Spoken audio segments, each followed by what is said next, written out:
There was a binder on the table, navy blue, 3 inches thick, with color-coded tabs running down the side like the spine of something clinical.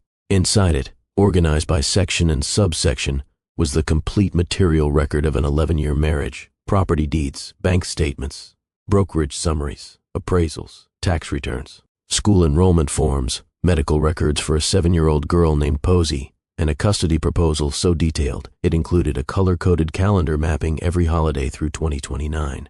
Beckett Grain had built that binder over 6 weeks.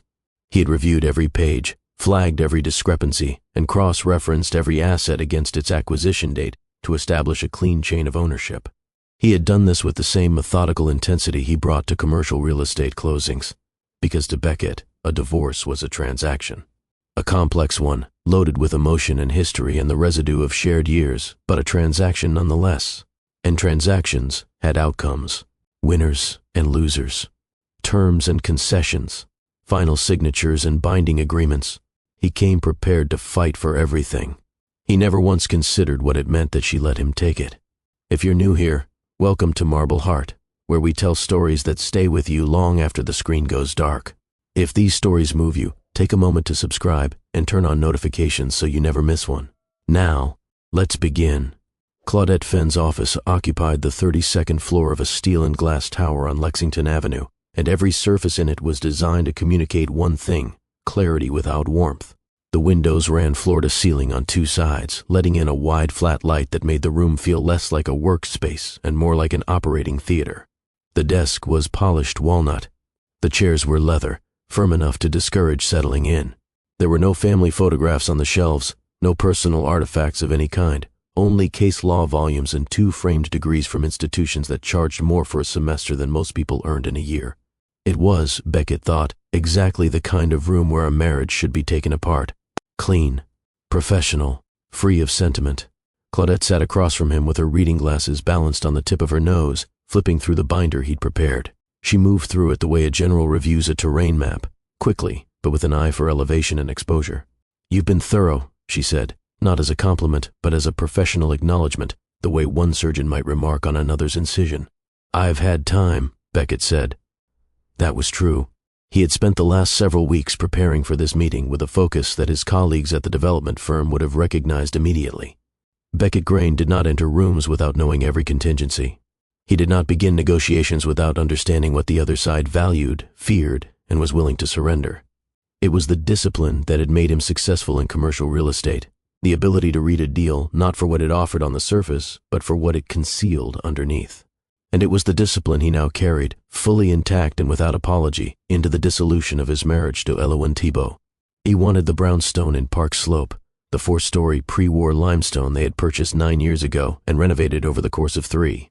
He wanted the lake house in the Catskills, a 3-bedroom cedar frame cottage on 6 acres that backed up against a reservoir. He wanted full legal and physical custody of Posey, with structured visitation for Elowen limited to alternating weekends and designated holidays. He wanted the retirement accounts preserved in full. He wanted the investment portfolio partitioned 70-30 in his favor.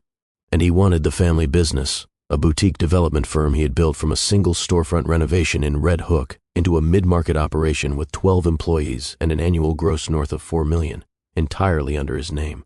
He wanted all of it, not because he was vindictive, not because he believed Elowen deserved nothing, but because the act of wanting it, of organizing it, of building a legal case strong enough to claim it, confirmed something he needed to believe, that this marriage had been his, that he had built it, that the wreckage belonged to the builder. Claudette laid out the strategy with a kind of brisk efficiency that justified her $700 hourly rate. She used phrases like asset preservation and custodial positioning and preemptive discovery. She talked about forensic accounting, deposition timelines, and the importance of establishing a documented record of primary caregiving, something Beckett had, already compiled with almost clinical precision, logging every school pickup, every doctor's appointment, every Saturday soccer game he had attended or arranged. "Your income differential alone gives us strong footing," Claudette said. "Combined with the business ownership and the caregiving documentation, we're in a very favorable position. If she fights, we're ready. If she doesn't, we close this in 60 days. Beckett nodded. He liked the architecture of it, the clean geometry of a case built on evidence rather than emotion. What he did not expect What should have unsettled him far more than it did was how little resistance came from the other side. Elowen's attorney filed responses that read like formalities, boilerplate acknowledgments, no counteroffers on the property, no aggressive motions for temporary support or exclusive occupancy, no demand for forensic accountants to examine the business valuation, no challenge to the custody proposal, not even a request for a guardian ad litem to represent Posey's interests independently. Nothing. Beckett's legal team had prepared for a siege. They had mapped contingencies for every possible angle of attack, a challenge to the prenuptial agreement, a claim of marital waste, a motion to freeze assets pending valuation. Claudette had even prepared a response to a potential allegation of emotional neglect, which she considered the most likely line of offense. Instead, they found an open gate. "She's either running a play," Claudette said during a follow-up call, her voice carrying the particular tension of a strategist who cannot locate the opposing strategy, "or her counsel isn't worth the retainer." "She's not running anything," Beckett said. He knew Elowen. She did not maneuver. She did not feint. Elowen simply decided, and what she decided carried a finality that left no room for performance. If she had chosen not to fight, it was because she had already determined that fighting was not the instrument she intended to use. But the question Beckett did not ask, the one that hovered at the edges of his certainty like a draft through a closed window, was simpler and far more dangerous. Why? Why would a woman with a legitimate claim to half of a seven-figure estate, a woman who had personally restored a lake house with her own hands, a woman who had carried their daughter for 9 months and held her through every fever and every first, why would that woman read a custody proposal that reduced her to alternating weekends and simply say nothing? He should have asked. He should have sat with that silence long enough to hear what it contained. Instead, he called it surrender. He marked it as a win in the column of his mind where he kept such things. And he moved forward. If you've ever watched someone claim a victory without realizing it was a gift, then you already know where this story is going. But stay with me, because the truth Beckett missed in that conference room is the kind of truth that doesn't announce itself. It waits. And what it costs him to finally hear it, that's the part you won't forget. To understand why Beckett needed to win the divorce, you had to understand how he had built the marriage. And to understand that, you had to go back 12 years, to a zoning board hearing in a municipal building in Lower Manhattan where the air smelled like old carpet and photocopier toner, and every sentence spoken into the public record carried the weight of permits, variances, and competing jurisdictional claims. Beckett was there to present a mixed-use development proposal for a mid-block parcel near Canal Street. It was a straightforward project by his standards. 6 stories, ground floor retail, residential above, standard setbacks. He had walked into that hearing the way he walked into every hearing, prepared, positioned, and expecting approval. Elowen Thibault was there to oppose him, not aggressively, not theatrically. She was a landscape architect representing a neighborhood coalition that had proposed a green corridor amendment to the block's development plan, a continuous planted buffer that would connect 2 existing pocket parks through the interior of the block. Her corridor would bisect Beckett's parcel. It would cost him 1,100 square feet of buildable area on the ground floor and require a redesign of his foundation drainage system. And she presented her case with the quiet, methodical specificity of someone who had read every page of his submission before she walked into the room.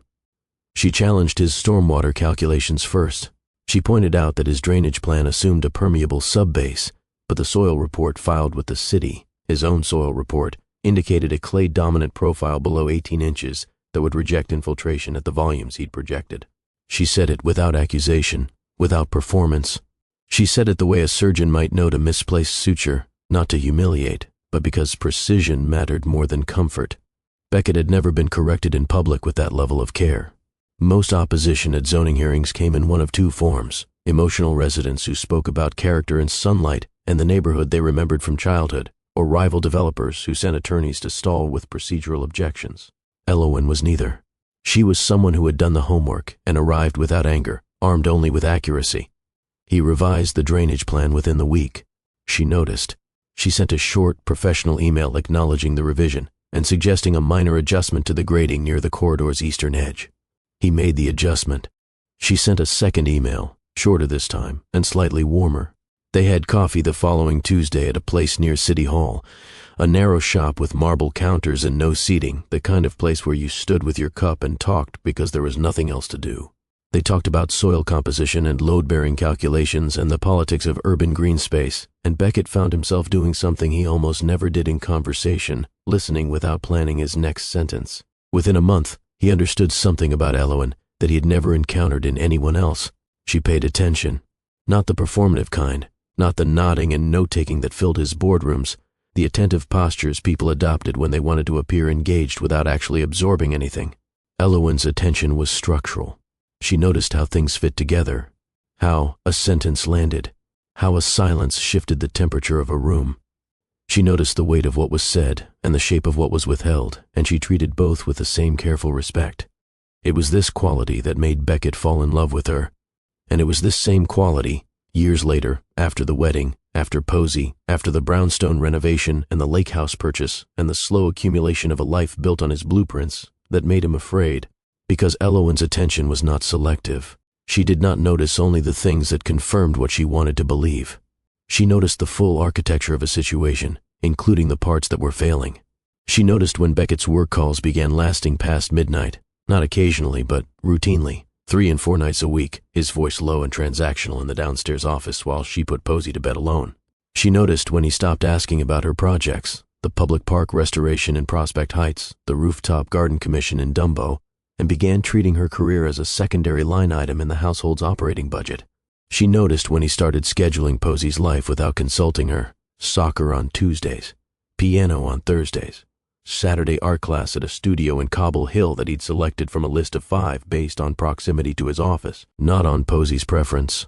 And she noticed, with the same precision she'd once brought to his drainage plan, that Beckett cited those schedules in conversation as evidence of his involvement, that he talked about parenting the way he talked about project management, in terms of logistics coordinated, time allocated, outcomes delivered.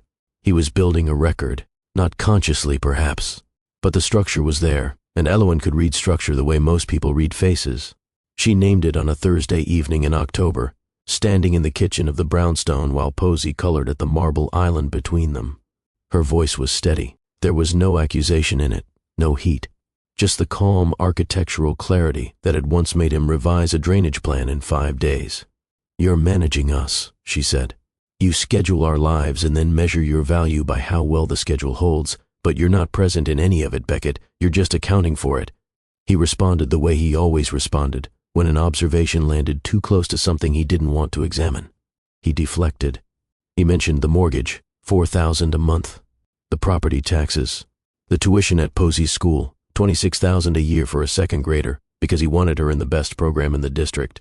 He listed the material facts of his contribution the way he'd list line items on a closing statement, each one a brick in the wall of his self-justification.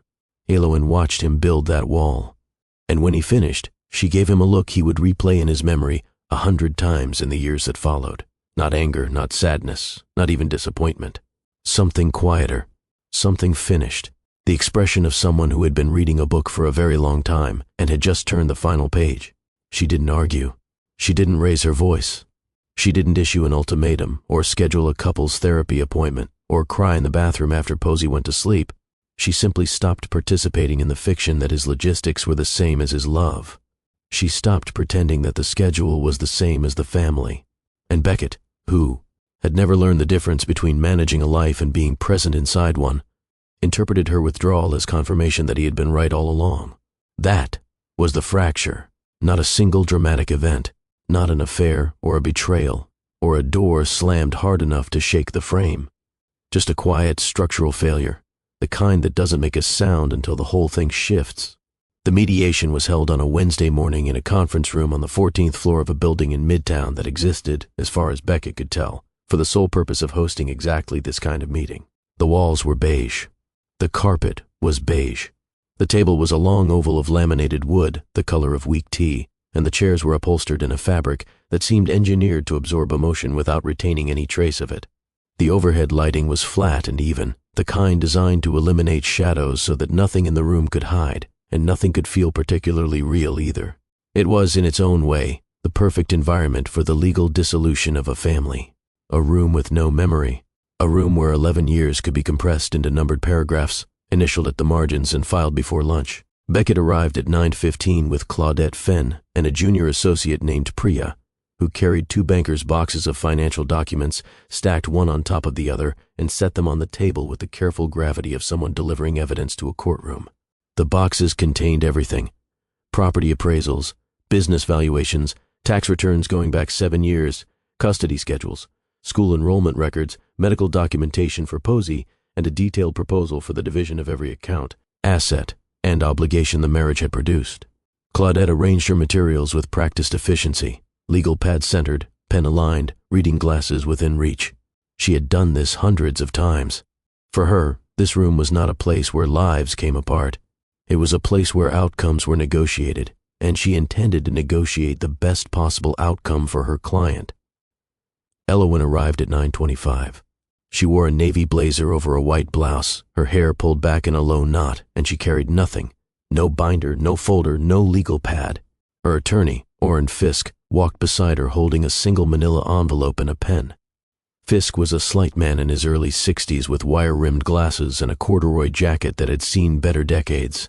He looked like someone who spent his evenings grading papers on administrative law and his weekends repairing bookshelves.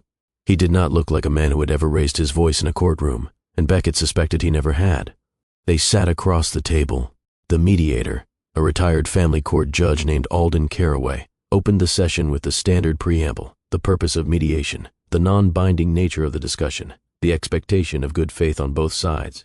He spoke in the measured tone of someone who had recited this language so many times it no longer carried meaning for him, only procedure. Then Claudette began. She presented Beckett's position with the structured confidence of a closing argument. Full ownership of the marital residence at the Park Slope address, full ownership of the Catskills property, complete retention of the development firm, including all client contracts, intellectual property, and operational assets. The brokerage and retirement accounts to remain in Beckett's name, with Elowen receiving a lump sum equalization payment based on a valuation that Claudette's forensic team had calculated at a figure roughly 30% below what an independent appraiser might have found. Primary physical and legal custody of Posey, with Elowen receiving visitation on alternating weekends and 4 designated holiday periods per year. A modest alimony schedule, enough to cover a 1-bedroom apartment in a mid-range Brooklyn neighborhood that would sunset after 36 months.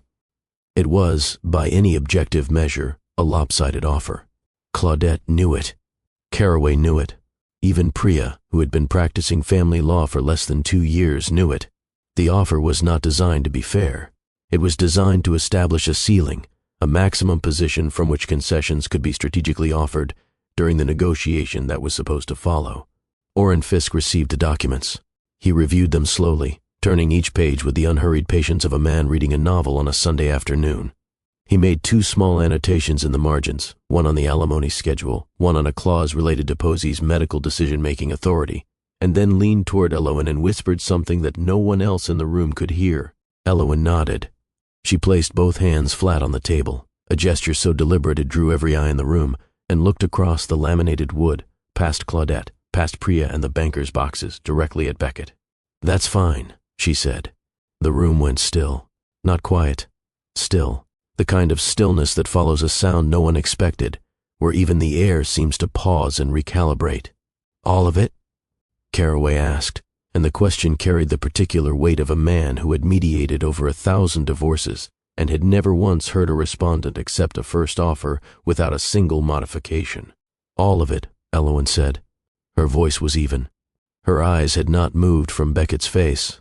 Claudette leaned toward Beckett, close enough that her whisper barely displaced the air between them. "We should finalize before she reconsiders." But Beckett did not feel the satisfaction he had expected. He did not feel the clean, decisive closure of a deal well executed. What he felt was something closer to vertigo, the sudden, lurching disorientation of a man who had thrown his full weight against a door only to discover it had been open the entire time. He had built momentum for a fight that never arrived. He had constructed arguments, organized exhibits, prepared for depositions and counter-motions and the long procedural grind of contested custody.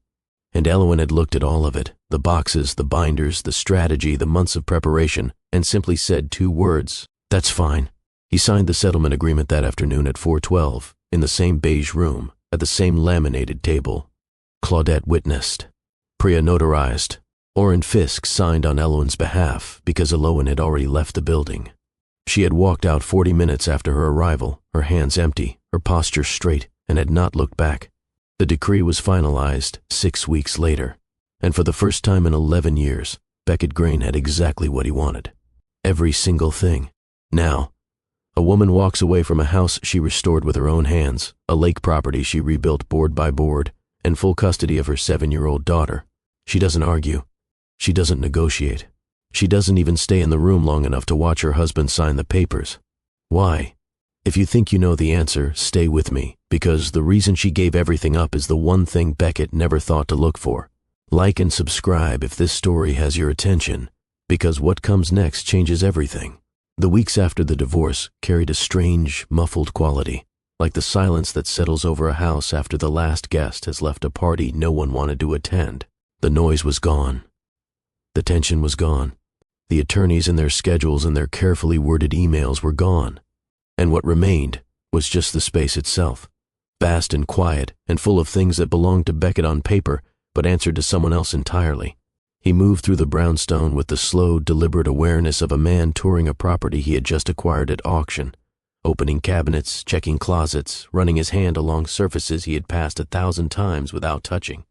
He was cataloging, not consciously, not with a spreadsheet or a checklist, but with the instinct of someone who had spent his entire career assessing the value of physical spaces. He was trying to understand what he owned. The kitchen was the first room that told him the truth. The Carrara marble island, 6 feet long, 3 inches thick, with a honed finish that caught the morning light in a way that made the whole room feel like it was breathing, had been Eloine's choice. He remembered the afternoon she'd found it at a stone yard in the Bronx, running her fingers across the surface the way some people touch fabric, reading its grain and variation with the tips of her hands. He had wanted quartz. Easier to maintain, more consistent, better resale value. She had looked at him and said, "Marble remembers everything, that's the point." He hadn't understood what she meant. He had agreed to it because the cost was within budget and the argument wasn't worth the delay. Now he stood at that island every morning, drinking coffee alone, and understood exactly what she meant. The marble had absorbed 11 years of their life, faint rings from coffee cups, a small chip near the edge where Posey had dropped a ceramic bowl at age 4, a barely visible stain from, a glass of wine that Eloine had spilled during a dinner party and laughed about instead of cleaning up immediately, because she believed that laughter should always come before maintenance. The marble remembered everything, and none of what it remembered was his. He moved through the rest of the house with the same growing disorientation. The built-in bookshelves on the second-floor landing, the ones that followed the curve of the staircase in a seamless arc that visitors always mistook for original millwork. Those were Eloine's design. She had sketched them on graph paper at the kitchen table, calculated the angles herself, and hired a carpenter she'd found through a colleague at her firm, a man who worked in hand-joined walnut and didn't use a single nail. The shelves held Beckett's books now. His legal volumes, his real estate references, his biographies of men who had built things. But the shelves themselves were hers. The intelligence of their construction was hers. The way they made the hallway feel like a library instead of a corridor, that was her eye, her instinct for proportion, her understanding that a home was not a collection of rooms but a series of relationships between surfaces and light. The backyard was worse. Eloine had planted the garden in their 3rd year in the house, working from a plan she had drawn during her lunch breaks at the firm. Native perennials, coneflowers, black-eyed Susans, ferns that unfurled in early spring like slow green fists opening toward the sun.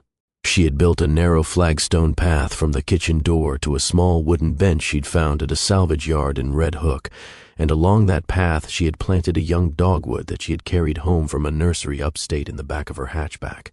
The root ball had been too large for the trunk, so she had set it in Posey's car seat in the back, wrapped in burlap, while Posey rode up front on Eloine's lap. Technically illegal, wholly impractical, and the kind of decision Eloine made when something living needed to get where it was going.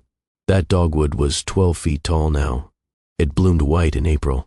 Beckett had never once watered it. He drove to the Catskills on a Saturday in late spring, telling himself he needed to check on the property, inspect the roof, make sure the pipes hadn't frozen over the winter. But when he pulled into the gravel drive and saw the house sitting in its clearing, the cedar siding weathered to a pale silver, the wide porch facing the lake, he didn't get out of the car for 15 minutes. This was Eloine's house. Not legally. Legally it was his, recorded in his name by a decree he had signed in a beige room in Midtown. But every surface of it held the evidence of her labor. She had spent 2 full years restoring the porch, pulling up the old boards, sanding the replacements by hand because she said power tools stripped the grain of its character. She had refinished the wide plank floors inside on her knees, working section by section with a tin of hand-rubbed tung oil, the smell of it saturating the house for weeks until it settled into something warm and clean. She had chosen every light fixture from salvage yards across the Hudson Valley. Hand-blown glass pendants, a brass sconce she'd found in a box of discarded hardware behind a shop in Kingston, a reading lamp with a green enamel shade that she'd placed beside the bed, because she said the color of the light made the room feel like the inside of a leaf. He stood in the doorway of the living room and looked at the wide plank floor. Posey had taken her first steps on that floor. 11 months old, pulling herself up on the doorframe with both hands, her legs unsteady beneath her, and then letting go, lurching forward across 3 feet of open space into Eloin's outstretched hands. Eloin had been kneeling on the floor. She'd refinished herself, her arms open, her face lit with a kind of joy that Beckett had witnessed but never fully entered. He had been standing behind Posey, one hand ready to catch her, but Posey hadn't fallen. She had walked straight to her mother. He owned both houses now. He owned the marble that remembered everything, and the shelves that curved like a sentence, and the porch that had been sanded by hand, and the floor where his daughter had taken her first steps. He owned all of it, and none of it felt like his, because ownership, he was beginning to understand, was not the same as belonging. These spaces had not been built by money. They had been built by attention, Eloin's attention, her specific and deliberate care for how things fit together, how materials spoke to each other, how a room could hold a family if someone loved it enough to shape it with patience instead of capital. Without her, the brownstone was expensive geometry. Without her, the lake house was a structure on a clearing. The walls still stood. The roof still held. But the warmth was gone, the particular irreplaceable warmth of a woman who understood that a home was not something you purchased. It was something you tended. And Posey. Posey was the sharpest absence of all. She was there every day, because the custody agreement said she would be. She ate her cereal in the morning at the Marble Island. She did her homework at the kitchen table. She brushed her teeth and put on her pajamas and got into bed at 8:30, and every step of her routine was completed with a quiet, frictionless compliance that should have reassured Beckett, but instead filled him with a dread he could not name. Because Posey had begun to move through the house the way Eloin had moved through their last year of marriage. Present in body, absent in every dimension that mattered. She answered when spoken to. She followed instructions. She did not resist or argue or cry, but she had pulled something essential inward, some core of herself that used to reach toward him, and what remained on the surface was a child going through the motions of living in a house that had everything except the person who made it feel like home. "Do you want to read tonight?" Beckett asked one evening, standing in the doorway of her room. He held a copy of Charlotte's Web, the same edition Eloin had read to her dozens of times, the cover soft with handling, the spine cracked at the places where Posey always asked to pause and look at the illustrations. Posey looked at the book. Then she looked at him. And what she said next was not a complaint, not an accusation, not a tantrum. It was delivered with the calm, factual clarity of a child who has already made her private adjustments to a situation she cannot control. "Mom used to do the voices," she said. Then she turned toward the wall and pulled the blanket up to her chin. Beckett stood in that doorway for a long time after her breathing changed. He held the book at his side, one finger still marking the page where Eloin had left a small pencil note in the margin, a reminder of which voice she used for Wilbur, which for Charlotte, which for the old sheep whose name Beckett couldn't remember because he had never been the one to read it aloud. He closed the door quietly. He walked to the second-floor landing and stood beneath the bookshelves his wife had designed, in the house his wife had shaped, holding a book his wife had read to their daughter in voices he did not know how to make. And for the first time since the decree was signed, Beckett Grain allowed himself to wonder whether the thing he had won and the thing he had wanted had ever, at any point in 11 years, been the same. 8 months after the divorce was finalized, on a cold Tuesday evening in February, Beckett found the envelope. He had not been looking for it. He had not been looking for anything in particular. He had come upstairs to find a book, something to read to Posey, something new, because he had been trying, in his slow and fumbling way, to build a bedtime routine that didn't depend on voices he couldn't replicate. He had been scanning the shelves on the second-floor landing, Eloin's shelves, the ones that curved along the staircase wall in that seamless walnut arc, when his hand stopped on a volume he didn't recognize. It was a hardcover book on native perennial gardens. The dust jacket was faded at the spine. and the pages had the soft, heavy feel of a book that had been opened many times in the same places. It was Eloin's, obviously unmistakably hers. She had left it on these shelves, among his legal references and biographies, either because she had forgotten it, or because she had placed it exactly where she intended it to be found. He pulled it from the shelf, and the envelope slid out from between the pages and landed on the hardwood floor at his feet. It was unsealed. His name was written on the front in Eloin's handwriting, that careful, slightly architectural script she used for everything, each letter drawn with the same deliberate clarity she brought to her design work, as if even a person's name deserved to be constructed with intention. He picked it up. He stood in the hallway, his back against the bookshelves she had designed, in the house she had shaped, beneath the ceiling she had chosen to paint a warm ivory instead of white, because she said pure white made rooms feel like they were holding their breath. And he read it. "Beckett, you're going to win this divorce, because I'm going to let you. I want you to understand why, even though I know understanding has never been the thing you reach for first. I'm not giving you the house because I don't want it. I love that house. I built half of it with my hands, the shelves, the garden, the kitchen you eat breakfast in every morning. I chose the marble because it holds memory. I designed the bookshelves because I wanted Posey to grow up in a home where the walls themselves told her that someone had cared enough to make them beautiful. I love that house the way you love things you've shaped slowly, over years, with attention that no one asked you to give. But Posey's life is in that house. Her room is there. Her garden is there.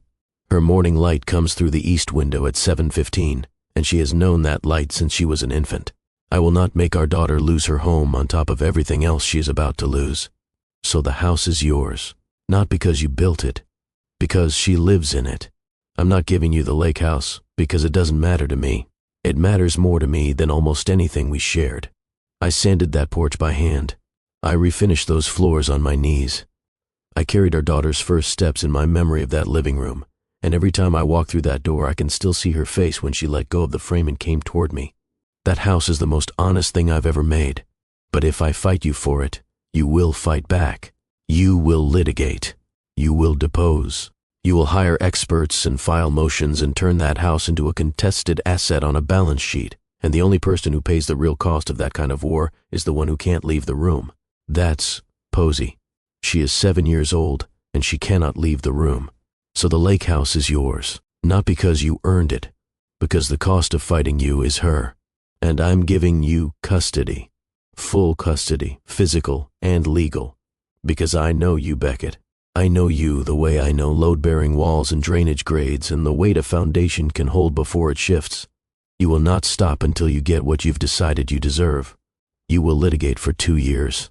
You will subpoena my colleagues and depose my friends and request psychological evaluations and drag this through a courtroom until a judge who has never met our daughter makes a decision about where she sleeps. And by the time it's over, Posey will have spent 2 years as the central exhibit in a case about who loves her more, and her sense of safety, the one thing a child needs more than either of her parents, will be gone. So I'm giving you everything, all of it. Every asset, every account, every square foot of property, every hour of custody. Not because you earned it, not because you deserve it, but because the cost of fighting you is measured in Posey, and she is not a price I'm willing to pay. What I need you to understand, and what I don't believe you'll understand for a very long time, is that I didn't lose this divorce. You think I surrendered. You think I looked at your legal position and your income and your binder full of exhibits and decided I couldn't win. But that's because you still don't know the difference between winning and protecting. I chose what to protect. You chose what to acquire. Those are not the same thing, Beckett. They have never been the same thing. One day, maybe not soon, but one day, Posey will be old enough to ask why her mother left without taking anything. She will look at the house and the lake and the custody arrangement, and she will want to know why I walked away from all of it. When that day comes, I need you to tell her the truth. Not your truth, the truth. Tell her that I didn't leave without taking anything. I took the only thing that mattered. I took the knowledge that I loved her more than I loved being right. I hope you learn the difference. I really do. Eloin. He read it twice. The first time, standing, his eyes moving fast, the way he read contracts, scanning for the key terms, the operative clauses, the language that determined obligation. The second time, slower, the way Eloin had always wanted him to read things, with attention to weight, to what the words carried beneath their surface. His legs gave out somewhere near the end of the second reading. Not dramatically, not a collapse, not a fall. Just a slow downward slide, his back against the walnut bookshelves she had designed, until he was sitting on the hardwood floor of the hallway with the letter in. Both hands and his daughter asleep 2 rooms away, and the full, undeniable architecture of what he had done settling over him like a structure he could not exit. He had won the divorce. He had taken everything: the house, the property, the business, the custody, the accounts. He had entered that beige conference room with 2 bankers' boxes and a strategy, and he had walked out with the entire material record of their 11 years together. And Eloin, who had built the shelves he was leaning against, who had planted the garden he had never watered, who had refinished the floors where their daughter learned to walk. Eloin had taken something he hadn't even known was on the table. She had taken the moral clarity to know what mattered, and she had left him with everything else. If this story has you sitting still right now, if that letter landed somewhere you didn't expect, then take a moment. Hit that subscribe button. Share this with someone who needs to hear it. Because the question this story is really asking isn't about Beckett or Eloin. It's about you. If you were the one sitting across that mediation table, which would you choose? What you could win or what you could protect? Stay with me, because Beckett is about to make the hardest phone call of his life. He carried the letter in his jacket pocket for 3 months before he called her. Not because he didn't know what to say. He had composed and discarded 100 versions of the conversation in his head, while standing at the Marble Island in the morning, while driving to the office, while sitting in the hallway outside Posey's room at night listening to her breathe. He knew what he wanted to say. He knew the shape of it, the general architecture. But every version he constructed felt like exactly that, a construction, a prepared statement, another closing argument dressed in the language of feeling. And he understood now, in a way he had not understood before, that Eloin would hear the difference. So he waited, not strategically the way he used to wait in negotiations, holding silence as leverage, timing his response for maximum effect. He waited because he was not yet the person who could make the call honestly, and for the first time in his life, he wanted to be honest more than he wanted to be ready. He called on a Tuesday evening in November. The sky outside the brownstone was the color of old iron, and the house was quiet. Posey was asleep upstairs. He sat at the kitchen table, not the Marble Island, but the smaller table near the window where Eloin used to drink her tea in the early mornings before anyone else was awake, and dialed her number from memory, because he had never deleted it and never saved it under a different name. She answered on the 3rd ring. "Beckett," she said. Not a question, a recognition. "I read your letter," he said. There was a pause, not empty, not uncomfortable, the kind of pause that exists between 2 people who have known each other long enough to let silence carry its own weight. "I know," she said. "You wouldn't be calling otherwise." He didn't ask why she had hidden it in that particular book. He already understood. Eloin had always known him better than he had known himself, known that he would eventually find his way to the gardening shelf, not out of interest in perennials or native plantings, but out of the slow gravitational pull of missing her. She had understood that he would reach for her things before he could reach for her, and she had placed her words exactly where that reaching would lead. "I don't know how to undo this," he said. "You can't undo it," she said, and there was no cruelty in her voice, no satisfaction, no bitterness sharpened by months of solitude. Just the steady, architectural clarity he had fallen in love with in a municipal building 12 years ago. "That's not how this works. You don't get to reverse a demolition by picking up the pieces and setting them back on the foundation. The structure is different now. We're different now." He was quiet for a long time. She let him be. "Posey turns away from me," he said. "At night, when I try to read to her, she turns toward the wall." "I know," Eloin said, and her voice shifted, not breaking but bending, the way a beam bends under weight it was designed to hold. "She told me. She talks to you. She calls me every Wednesday from her friend Margot's house. She borrows Margot's mother's phone. She doesn't want you to know because she's afraid you'll schedule it." That sentence landed in the center of his chest like a stone dropped into still water. His 7-year-old daughter was hiding her phone calls to her mother because she had learned, from watching him, from living inside the system he had built, that love, in their household, became an agenda item the moment it was visible. "The house feels like a museum," he said. "Everything in it is something you made, and I walk through it every day like a visitor who bought a ticket." "That's because you acquired the house," she said. "You didn't inherit the care that made it a home. Those are different things, Beckett. You can own every room in a building and still not belong in any of them." They talked for 90 minutes that night. It was the longest conversation they'd had in 3 years, longer than any exchange during the marriage's final chapter, when their communication had been reduced to logistics and the occasional careful silence across the kitchen island. He told her about the book he couldn't read, about the voices he didn't know how to make, about the garden he had never watered. She listened the way she had always listened, with structural attention, hearing the load-bearing parts of what he was saying, not just the decorative ones, hearing what held the weight and what was merely surface. She didn't offer to come back. He didn't ask her to. What passed between them that night was not reconciliation. It was not forgiveness. It was not the beginning of a love story told in reverse. It was something quieter and more difficult than any of those things. It was recognition. The slow, painful acknowledgement, on his side, that the woman on the other end of the phone had always understood what he was only now beginning to see. And on her side, the cautious, guarded willingness to believe that seeing it might eventually be enough. The changes did not arrive all at once. They arrived the way structural repairs do, slowly, one load-bearing decision at a time, each one tested before the next was made. The first thing Beckett did was sit down with Posey on a Saturday morning in December and ask her a question he had never asked before.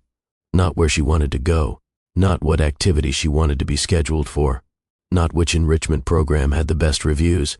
He asked her what she wanted her life to feel like.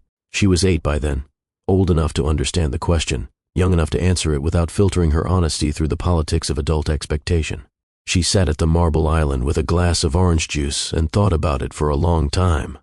And when she answered, she didn't give him a preference or a schedule or a list of demands. She gave him the simplest sentence he had ever heard. "With both of you," she said, "but not in the same house." He called his attorney the following Monday. Not Claudette. He had stopped working with Claudette 2 weeks after reading the letter, not because she had done anything wrong, but because every conversation with her reminded him of who he had been inside that beige conference room. His new attorney was a man named Darian Holt, younger, quieter, and far less interested in winning than in arriving at something both parties could carry. Together, they drafted a revised custody arrangement, shared legal custody, a flexible physical schedule built around Posey's preferences rather than Beckett's calendar. Wednesday evenings with Elowen, alternating full weekends. Every school holiday split in conversation, not in a legal document. He gave Elowen the lake house, not through the courts, not as a formal transfer requiring mediators and notarized signatures. He drove to the apartment she had been renting in Carroll Gardens, sat at her kitchen table, and set the deed on the surface between them. "This was always yours," he said. She looked at the document. She didn't cry. She didn't thank him. She folded her hands on the table and said, "It was always Posey's. That's why I let it go." He sold the development firm 18 months after the divorce. Not because the letter instructed him to, not because the market was favorable, or because a buyer made an offer he couldn't refuse. He sold it because he finally understood what it had cost him, not in dollars, not in professional standing, but in the hours and years and irreplaceable evenings it had taken from the people who needed him in the room rather than on a call. He had built a career on acquiring things, and the career had taught him to acquire his own family, to hold them the way he held property, through documentation, leverage, and the quiet, relentless refusal to let go. Elowen did not forgive him the way stories often suggest, completely, in a single act, with an embrace that erased the years of quiet erosion. Forgiveness, she told him once during a Saturday exchange at the lake house while Posey ran ahead of them down the porch steps, was not a single decision. It was a decision you had to keep making, week after week, until the making of it became natural. Some weeks were easier than others. Some weeks she looked at him and still saw the man in the conference room with his banker's boxes and his binder, and those weeks the decision was harder. But she allowed him back into the periphery of her life.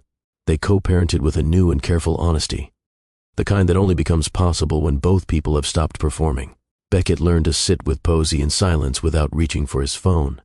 He learned to read Charlotte's Web with the voices badly, until she laughed at his version of Wilbur and corrected his version of Charlotte and told him, with the gentle authority of a child who has opinions about narrative, that the old sheep should sound tired, not angry. He learned to plant something in the backyard garden, a row of coneflowers along the flagstone path, and not check the next morning to see whether it had grown.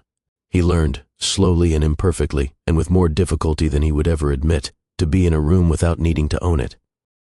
Years later, the Catskills in November, the sky wide and cold over the lake, the color of brushed steel fading to black at the edges. The trees along the far shore had already dropped their leaves, and their bare branches stood against the last light like fine cracks in old porcelain. The air carried the clean mineral smell of cold water and dry wood, and the faint sweetness of wood smoke from a neighbor's chimney, somewhere beyond the ridge. Posy was asleep inside, 12 years old now, long-limbed and thoughtful, curled under a quilt on the couch with a book open on her chest. She had fallen asleep mid-chapter, the way her mother used to. The way people sleep when they feel safe enough to let go without deciding to. Beckett sat on the porch in one of 2 Adirondack chairs that Eloin had built the previous summer from reclaimed cedar. He held a cup of tea he had made without being asked. Eloin sat in the other chair, her feet tucked beneath her, a wool blanket across her lap. They had not spoken for several minutes. The silence between them was not strained. It was not the absence of something that should have been there. It was full, occupied. The kind of silence that only exists between 2 people who have done the long, unglamorous work of learning how to be honest with each other. Eloin looked at him across the porch she had rebuilt with her own hands, every board sanded, every joint fitted, every surface touched with the patience of someone who believed that craft was a form of love, and said, "You're getting better at this." "At what?" he asked. "At being somewhere without needing to own it." He nodded. He didn't say anything else. And for the first time, the silence between them was not the absence of something lost. It was the presence of something earned, understanding, hard-won and imperfect, and more valuable than anything he had ever fought to keep. There is a difference between winning and keeping. It is a difference most people never learn, because the world rewards acquisition. It rewards the person who walks out of the room holding more than they walked in with. It counts the assets, tallies the outcomes, measures the victory by what can be documented and filed. But love is not an asset. A child is not a custody arrangement. A home is not a deed. And the person who lets go is not always the one who loses. Sometimes, if you are quiet enough to hear it, if you are honest enough to accept it, the person who lets go is the only one who understood what was worth protecting all along. Control is not love. Logistics are not presence. A schedule is not a family. And the hardest lesson any of us will ever learn is this: you cannot possess what matters most. You can only be present enough to deserve it. If this story moved something in you tonight, if it made you think about the difference between holding on and being there, then carry it with you. Share it with someone who needs to hear it. Subscribe to this channel because every story we tell here is built on the same belief, that the truth, even when it's difficult, is always worth sitting with. Thank you for being here. Thank you for staying until the end. We'll see you in the next one.